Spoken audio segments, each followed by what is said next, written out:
कि मैं एक छोटा सा एक आपको कहानी बताता हूँ कि हम क्या हैं और हम आपको क्या बनाना चाह रहे हैं। एक मूर्तिकार था और उसका उसका क्या काम था, वो एक मूर्ति बनाने का काम करता था।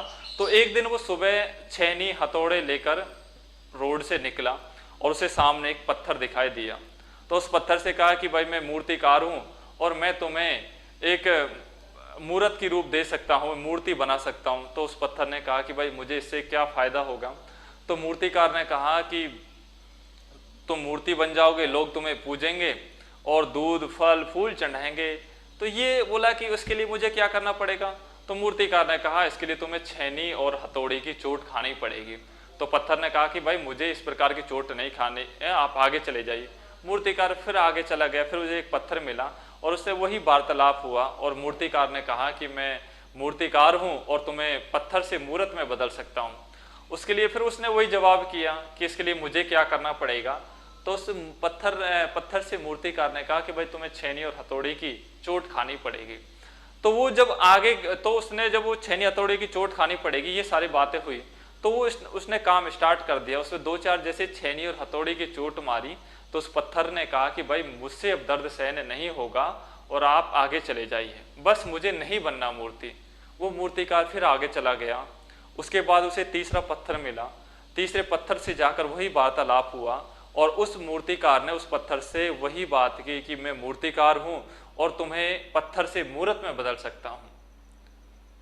ने कहा इसके लिए मुझे क्या करना पड़ेगा। तो मूर्तिकार ने कहा कि भाई इसके लिए तुझे छेनी और हथौड़ी की जो चोट खानी पड़ेगी। वो राजी हो गया और उसको छेनी हथौड़े की चोट सहते सहते सहते सहते लगभग जो काम था उस मूर्तिकार का 90% काम हो चुका था। अगर वो 10% और उसके सहने की क्षमता है उस पत्थर की तो मूर्ति में बदल सकता है। लेकिन वो जैसे 90% पहुंचा तो उस पत्थर ने कहा कि मुझे ऐसनीय पीड़ा हो रही है, मुझे बहुत दर्द हो रहा है, मैं इससे ज्यादा दर्द नहीं सह सकता हूं। आप ऐसा कीजिए, मुझे मूर्ति नहीं बनना और मुझे छोड़ दीजिए। मूर्तिकार का क्या काम था, वही मूर्ति बनाने पे अगले बार गया तो फिर उसे एक चौथा पत्थर मिला और उसे वही वार्तालाप हुआ। तो उसने कहा कि मैं मूर्तिकार हूं और मैं तुम्हें पत्थर से मूर्त बदल सकता हूं। तो फिर उस पत्थर से मूर्तिकार ने कहा इसलिए मुझे क्या करना पड़ेगा। तो मूर्तिकार ने कहा छेनी और हथौड़ी की चोट खानी पड़ेगी। वो पत्थर राजी हुआ और मूर्तिकार ने अपना काम स्टार्ट किया, उस पर छेनी और हथौड़ी की चोट मारते गया और उसके बहुत सारी ऐसी पीड़ा हुई, लेकिन सबको इग्नोर कर दिया और वो जो पत्थर था वो एक मूर्त में बदल गया और मूर्तिकार ने उसको एक कहीं किसी वृक्ष के नीचे रख दिया।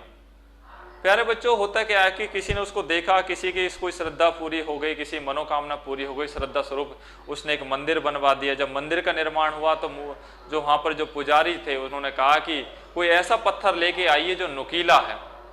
तो कई बच्चे होते हैं वहाँ पर, तो वो एक ऐसा पत्थर लेके आए। तो जो तीसरा जो मूर्ति थी जो 90% पे जिसने काम छोड़ा था उसको वहाँ लेके आए। वो इससे ज्यादा नुकीला कोई नहीं मिल सकता, नारियल आराम से फूटेगा। अब कई लोगों की मनोकामना इतनी जोर से पूरी हो जाती है, इतने श्रद्धालु होते हैं, वो लोग उसने जोर जोर से डेली उस पर नारियल फोड़ते हैं और उसको ऐसे दर्द होता है। और जो तीसरा मूर्ति तो उसको मंदिर के बाहर लगा दिया और जो जिसने दर्द सहा था वो आज उस पर फूल चढ़ाए जा रहे हैं, दूध चढ़ाया जा रहा है, फल चढ़ाए जा रहे हैं। और जिसने 90% पे काम छोड़ा था उस पर आज नारियल फोड़े जा रहे हैं। तो उसको तो ऐसी पीड़ा जिंदगी भर होती रहेगी।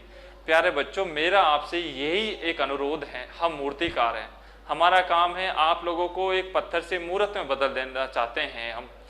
आप लोग अपने ग्रामीण परिवेश से हमारे यहाँ पढ़ने आते हैं तो आप इस बात को ध्यान रखिए कि हमें 6 महीने के अंदर बहुत अच्छी तरह से पढ़ना है और एक बड़ा अच्छा एक ऑफिसर बन के जाना है। गवर्नमेंट जॉब की तैयारी करने आते हैं, उस गवर्नमेंट जॉब में लगने आता है। मैं आप लोगों के लिए अंत में एक बात कहना चाहूँगा, टूटने लगे हौसला तो ये याद रखना, बिना मेहनत के तक तो ताज नहीं मिलते, ढूंढ लेते हैं अंधेरों में भी मंजिल अपनी, जुगनू कभी रोशनी के मोहताज नहीं होते। इसी के साथ जय हिंद, वंदे मातरम।